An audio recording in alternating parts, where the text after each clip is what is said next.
The topics and opinions expressed on the following show are solely those of the hosts and their guests and not those of W4WN Radio, its employees, or affiliates. We make no recommendations or endorsements for radio show programs, services, or products mentioned on air or on our web. No liability, explicit or implied, shall be extended to W4WN Radio, its employees, or affiliates. Any questions or comments should be directed to those show hosts. Thank you for choosing W4WN Radio.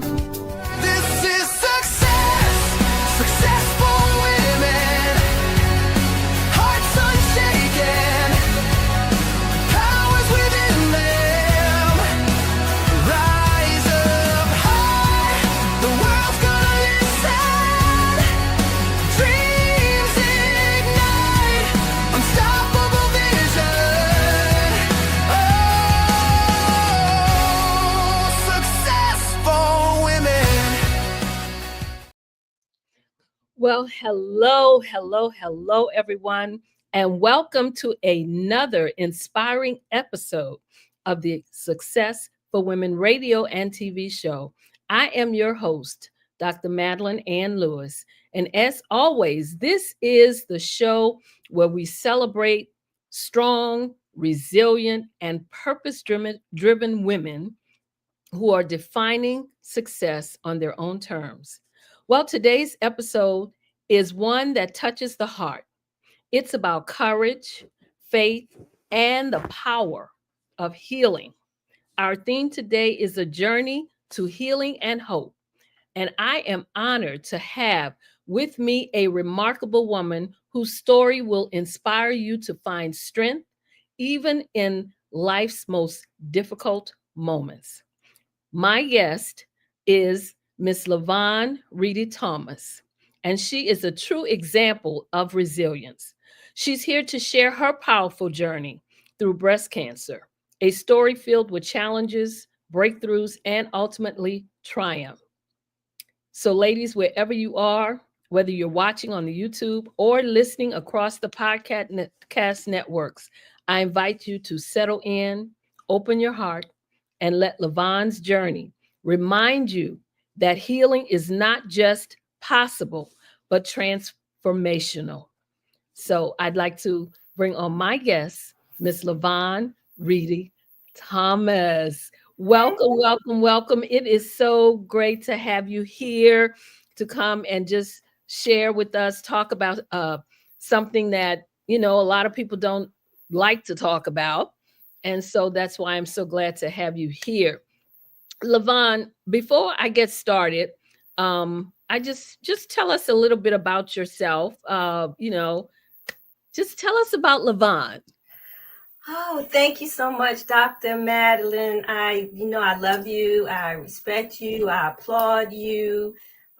You are a phenomenal woman in every sense of the word. So I admire all that you are doing for women.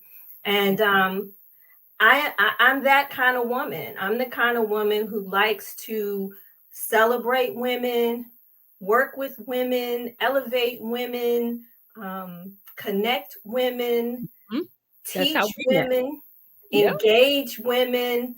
And women is the spectrum, from the younger women, college age, all the way up. I mean, somebody would say I'm a seasoned woman now, which is probably the most shocking thing about me, is that I still see myself as, the younger LaVonne. But I'm grateful to be at this stage in my life because it could have been a different conversation a year ago. Wow. And so I am a creative. I do writing, poetry. I've been a professional journalist. I paint. That's my work right here behind me. A couple of my pieces, which is a new gift that I discovered in 2019 after going through another difficult season. I'm a mother. I'm a wife. I'm a daughter. I love Jesus. I mean, I'm nobody probably any different than most people know. I just try to be the person that God wants me to be, and I try to be that in excellence. There you go. Yes, and you do it very well. And I tell you what, it's great to have you here. And I wanted you to come because your journey is both powerful and deeply personal. And I know it will inspire so many women listening today. So let's start by going back to the beginning. And that is, so can you take us to back to the moment you first received your diagnosis? What emotions went through your mind, and how did you begin to process what was happening? So I did my annual mammogram November, around my birthday, November 7th. And I didn't get the typical letter that comes within 24 to 48 hours saying that everything was great. So that was a flag for me. I'd also had noticed that I had this swelling in my upper right area. And I thought maybe it was a pull or something. I activated something. And so I got a phone call, and the person says, I said, well, hi, it was from the radiology office. And I said, well, is this a customer service call? Because I'm on the other line. And she said, no, it's not really a customer service call. And I was like, okay, well, got off the other line. And she said, well, we see something different than your previous mammogram. And so we just want to bring you in to be sure. I said, okay. In my spirit, in my deepest place that I didn't even know existed, I kind of knew, okay, that's what this was. And I didn't say anything when I went. I didn't say anything to the tech because I've learned from previous experiences that you don't discuss anything with the techs. Okay. They're just there, and they should not discuss anything with you either. That was my experience with a dental tech. And so I went in, she said, well, we want you to come in as soon as you can. So I said, okay, well, what's available? The way I typically go wasn't available. So I said, I'll take whatever you have in the area. So that's one of the things that I think is important is you have to treat anything that's suspicious with urgency. Right? Expeditiously, immediately, do not sit on it. Right. So I went in, this was late November, and they still couldn't find. I had to do another set of mammogram images, and they said, well, we're not sure. So they wanted me to come back and do a biopsy and MRI and all that. So because I had 2 areas on my right breast that were suspect, they brought me back in January because I needed like 4 or 5 hours to go through the process. And I could tell, just from talking to everybody and their encouragement, what was going on. And so they called me a day or so later and said that I had 2 areas. Of course, the lower area was a stage 0, and the upper area where I had felt the swelling was a 1. But they wanted to get me in to see a surgeon and oncologist as quickly as possible, which I did.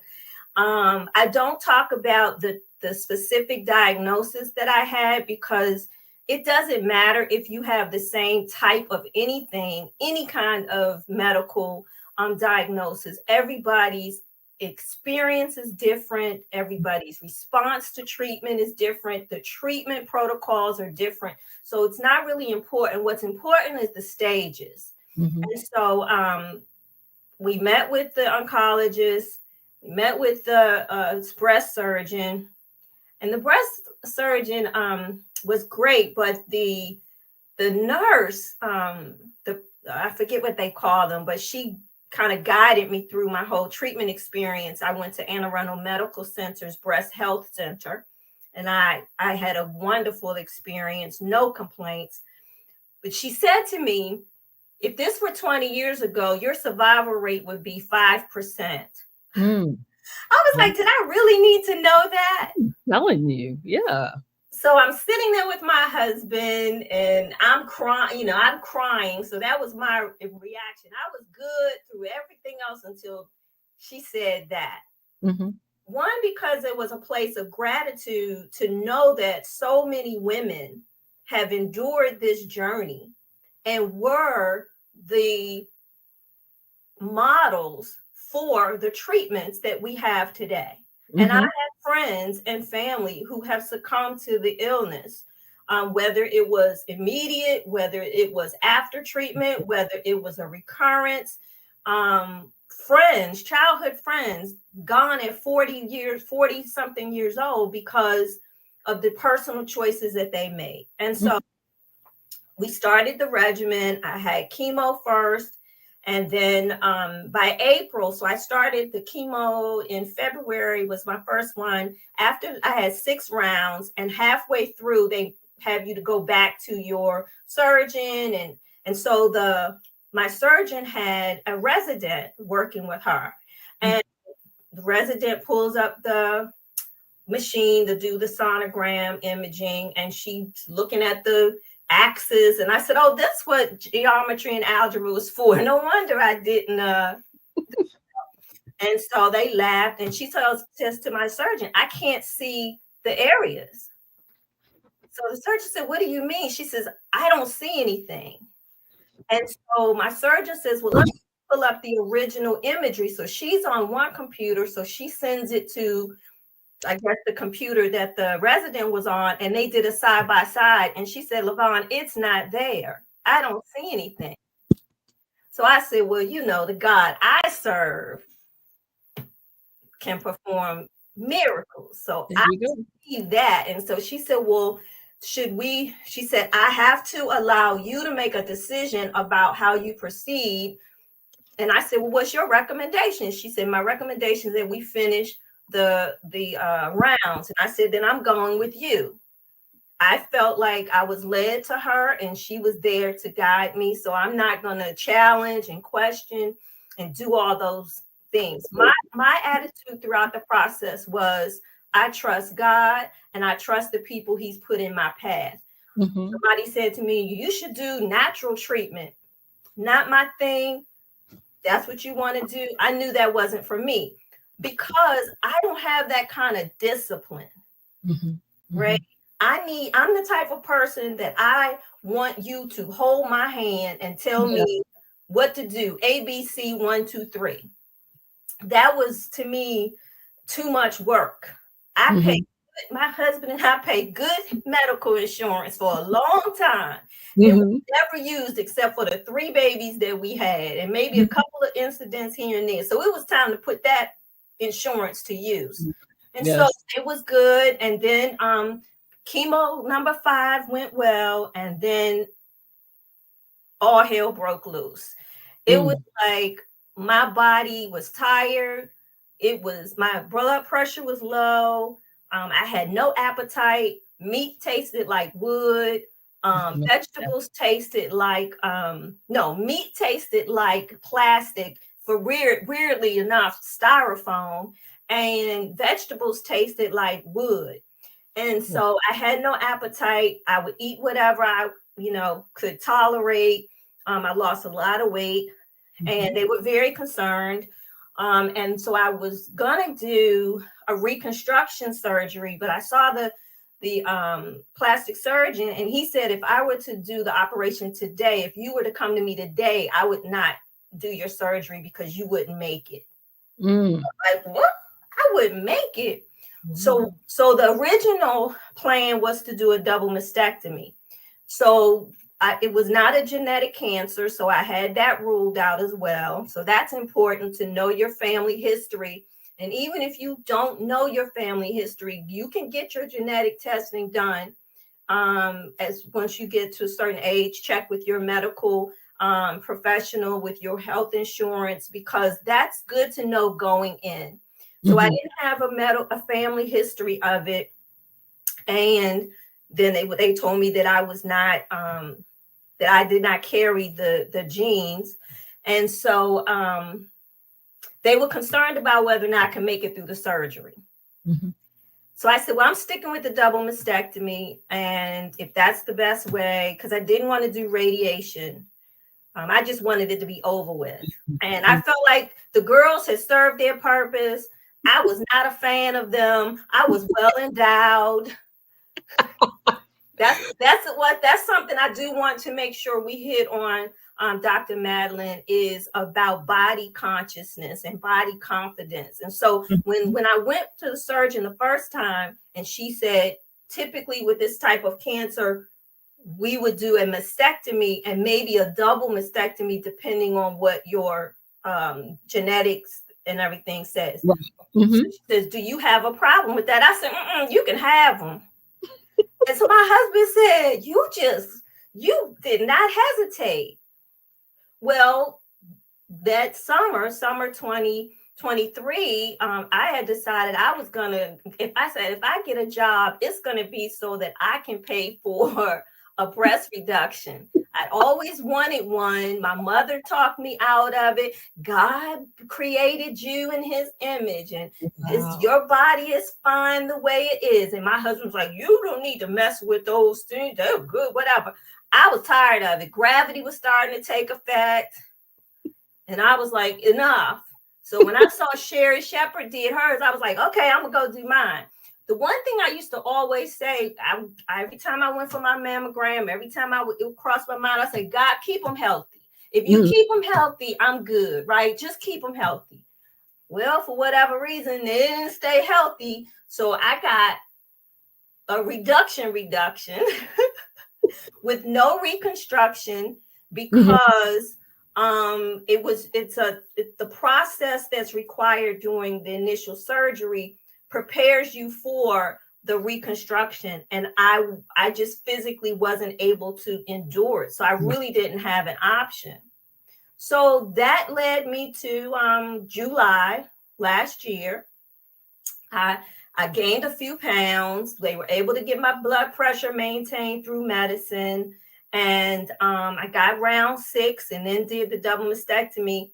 And I went to ER twice. Once I stayed overnight. I was there, the hospital, 3 nights. That was the worst. That was just before, that was between chemo 5 and 6. And so, but the funny thing about the whole experience was when I went to get the surgery, I wasn't supposed to stay overnight.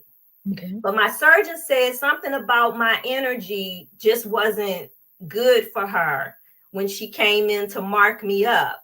And as a matter of fact, when she was marking me up, all I could imagine, and then when they were taking the pictures of me throughout the process, all I could imagine was when Kim Fields did her breast reduction, and they had it as part of the storyline on Living Single, and she was doing all that. And so that kind of motive, kept me in a good headset too.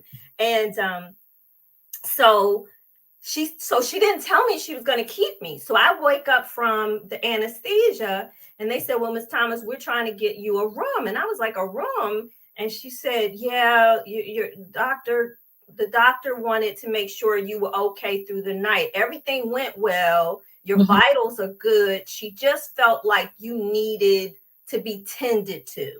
Okay. Oh, that's so sweet. So I stayed. So it took them a while to make the connection that the room was for the same day. And so once they finally got me a room, I go upstairs, and my nurse and my attendant, their names were Glory and Joy. And they told me that they actually stayed after their shift because they didn't want me to be caught up in the new shift task, and they had done everything they needed to do, so they just took responsibility for me. I said, I'll take Glory and Joy any day. Isn't that something? So that's how the end became the beginning. Wow. That's amazing. Just when you think about what you just said, even the names of the 2 attendants, Glory and Joy, those were just blessings surrounding. Yep. Wow. Yep.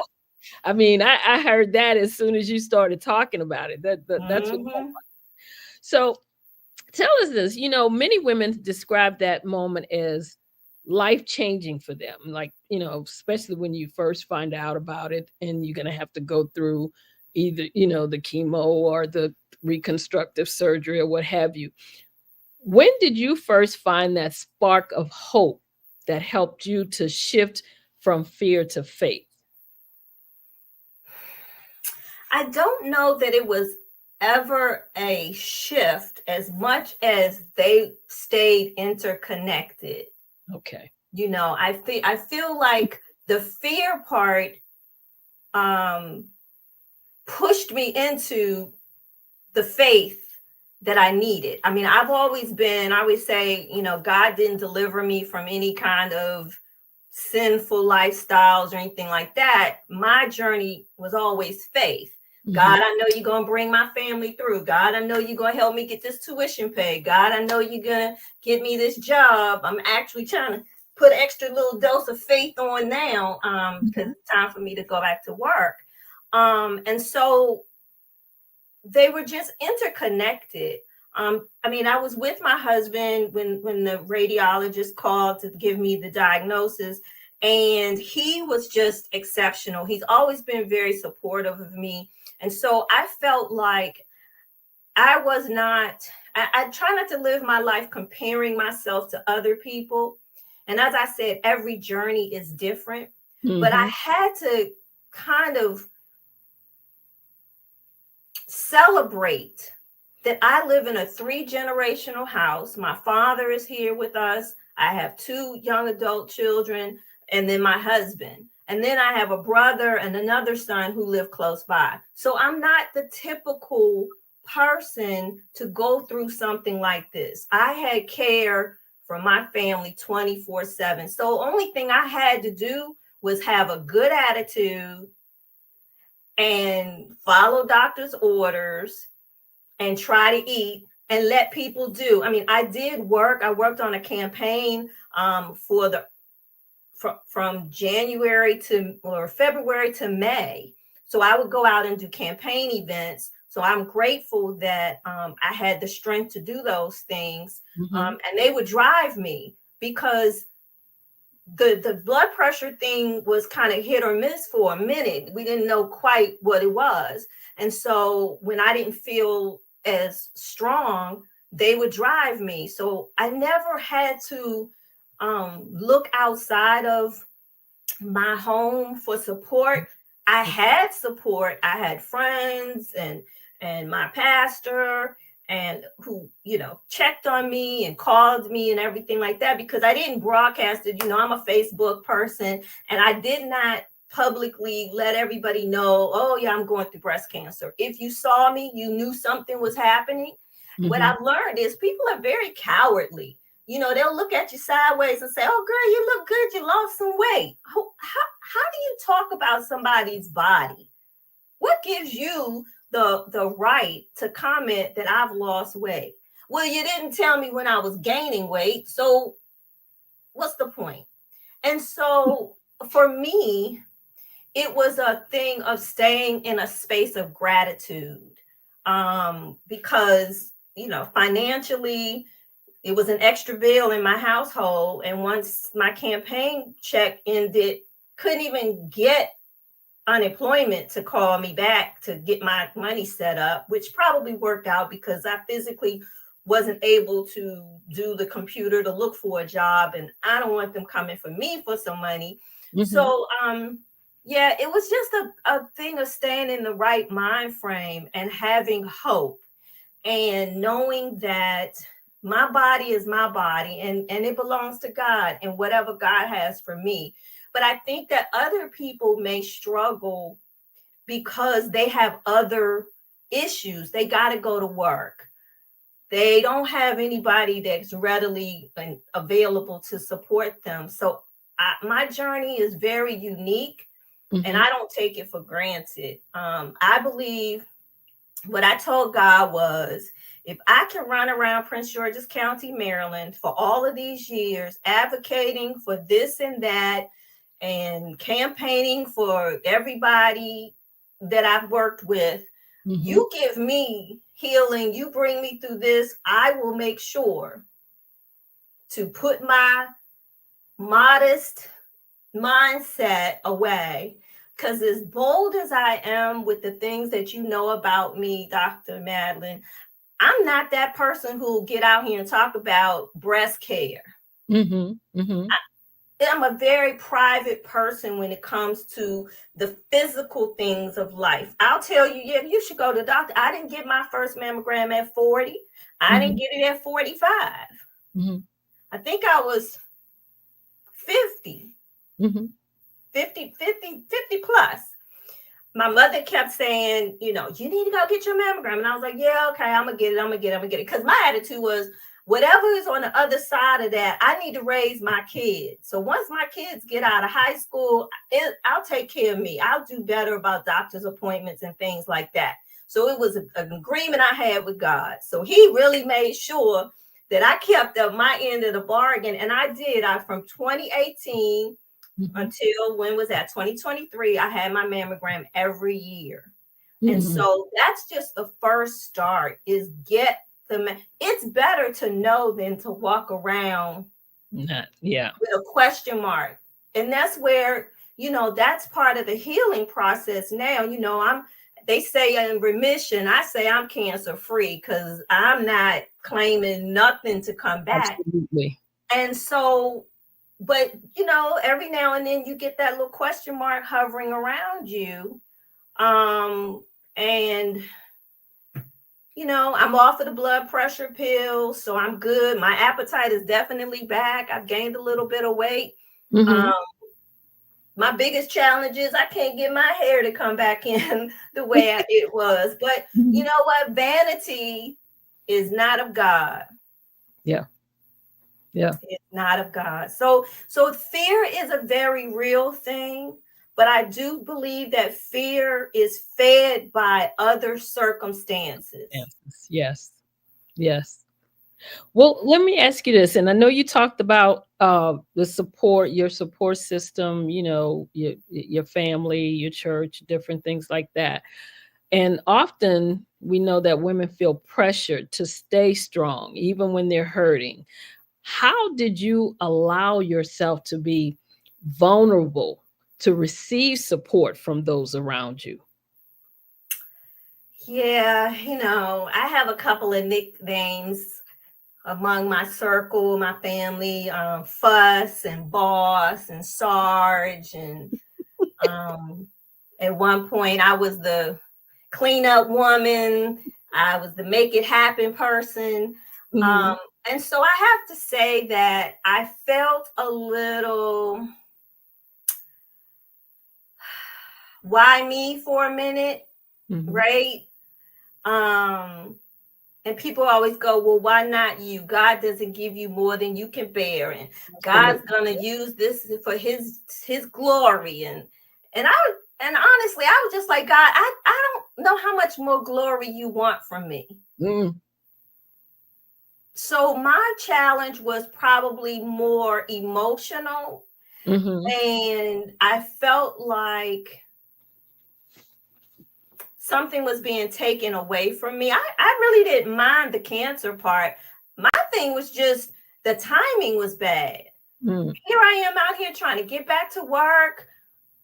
Life just was lifing for the past, from 2019 forward, coming through COVID, and then family challenges related to COVID, and just life was just being disrupted. And I just felt like, oh, I'm right here and I'm about to jump out. 2024 is going to be my year. And so what kept me grounded was my faith.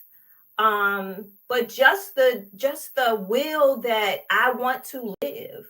Like, I just want to get to the other side of this. Every day, every appointment, I set myself down. I started watching mukbang videos, the videos of people eating food.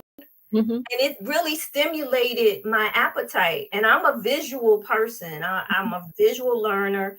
And when I was talking to my nutritionist, I was describing how food tasted.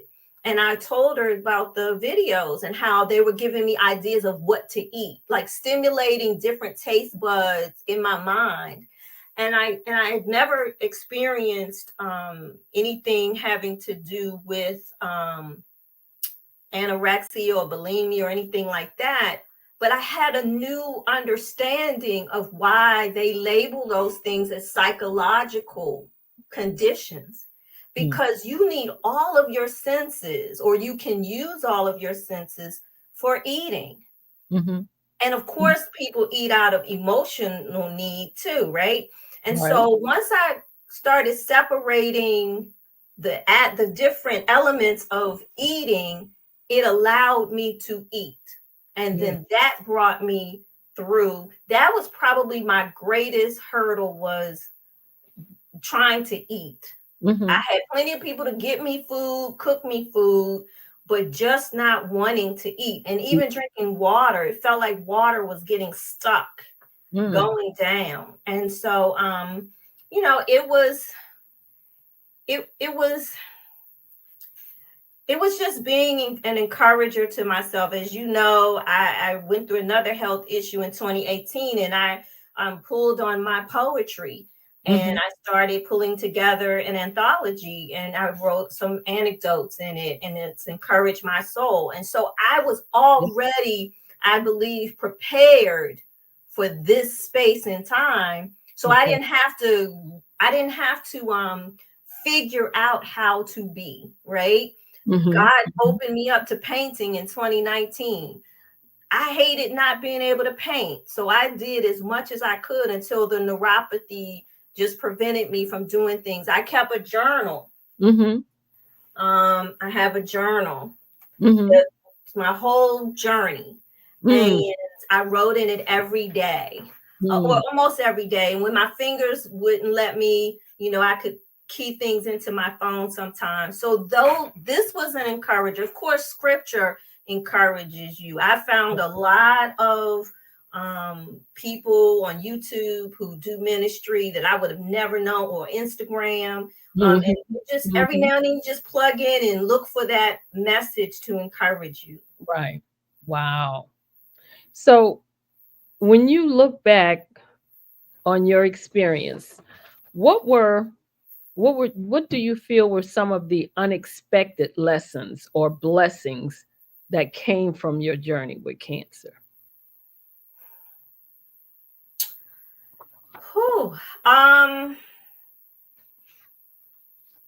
The unexpected. I would say that I'm not a patient person. I love a good debate, but I have learned that's not my fight. Okay. I have learned to, I won't say let go of things, because I'm just a very emotional, sensitive person, but I've learned to kind of park some things that may frustrate me, or some people who may have hurt me or bothered me. And I've allowed God to let me know when I needed to reconnect with those people. And there's still some folk out there that I have not reconnected with. The greatest, I would say, probably blessing, and this of course doesn't apply to everybody, because everybody doesn't live in the house like I do. I got to see my young adult children thrive. Okay. I got to see what we have instilled in them, set by example. As I said, my father lived here. My mom was here with us for 2 years during her cancer journey. She passed away in February 2016. So my children have seen what it takes to support. My mother wasn't physically relying upon us for her day-to-day needs, but you know, she didn't have to tend to the house all day long as she did when she lived where she did. You know, I would have to fix food for her sometimes, and then other times she fixed food for us. So I got to see my children really transition into adulthood and making decisions, because I wasn't keeping track of anybody but me. And so it was, if you're leaving the house, let us know. what time are you coming back? They took care of the house with my husband. They, grocery shop. They cooked. My daughter has just become this fantastic cook, which I don't cook. Remember her rum cake? I do remember that. And so that's probably the greatest blessing of it all, is to have the opportunity to watch. I saw Crystal Evans Hurst did a podcast about the role you begin to play with your adult children. I think it was Crystal, and she was talking about you become a coach, become their coach. And so that last year I became their coach. So much so that one day I had to tell my daughter, I said, Lauren, you don't even care about when mommy eats or anything. She says, Mommy, you are fine. There's a difference between caring for you and coddling you. Wow. So I said, I guess I'm recovered. Time for me to get back to doing some things. I know that's right. Yeah. So, tell me this: if there are always moments when hope feels different. So, what kept you moving forward though on those days that felt the hardest? Because I know you probably had a couple of those. Yeah, that 1 month in June, because it was getting close to the wire on whether or not I would be able to have the surgery, because you have to do your chemo and then you only have a 30-day window after your last chemo to get your surgery. And like I said, I wasn't scheduled to do radiation. So my girlfriends and I'm glad you asked the question, because I wanted to mention that one of the statistics is that 1 in 8 women will have a breast cancer diagnosis. I have a circle of friends. We were all turning 60 last year. So I call them my 60 sis. I can't remember exactly, but anyway, it was 60 in a circle. And there are 8 of us. In this little group.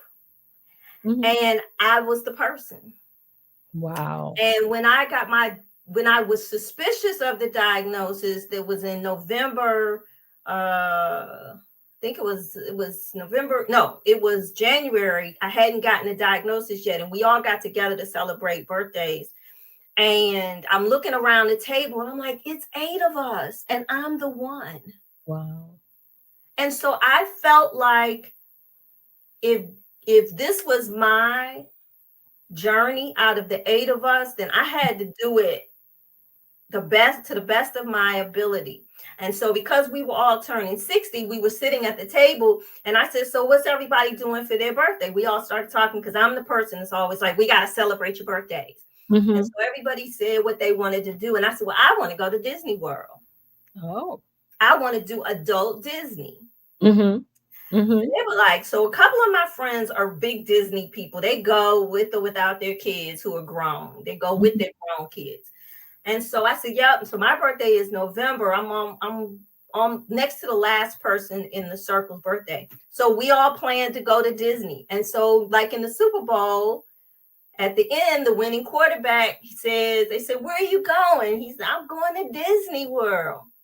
That was my goal. My goal was to get to Disney with my girlfriends, and nothing was going to stop me from living that out, because I'm not really a goal setting kind of person. And so so when they were trying to figure out some other alternatives for me doing the double mastectomy, my doctor said, well, if you do the partial and then we do the reduction, you'll have to do radiation. And that's like 90 days. And I was like, oh no, 90 days, I'll be celebrating my birthday in Florida. Yeah, I know that's right. That kept me, of course, gave you the hope. That extra thing. So you have to build in incentives for yourself. I would treat myself to a smoothie. So it can be different things. It may be going to the beach and sitting out watching the water. I love North Beach down in Calvert County. So, well, tell me this: If you had to give some words of, if you could speak directly to another woman who had just received a diagnosis, say today, could you briefly tell us what words of comfort or encouragement would you want her to hear? And because we're coming up to almost a close right now. So tell us briefly what you would tell that person if they got a diagnosis today.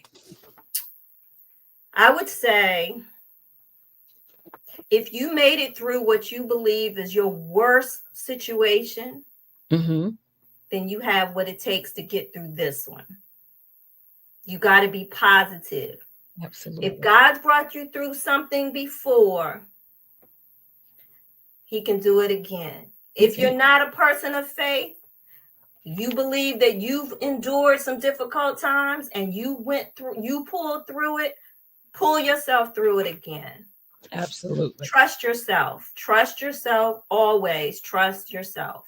Wow. Well, thank you. I want to thank you for sharing your heart and your story so openly with us today. You've reminded us that healing isn't just about surviving. It's about discovering the strength and the beauty within ourselves along the way. And I believe that's what you did. So I want to thank you for joining me today. Thank you, on Dr. Success for Madeline. Women show. So it's been a pleasure. It really has. Wow.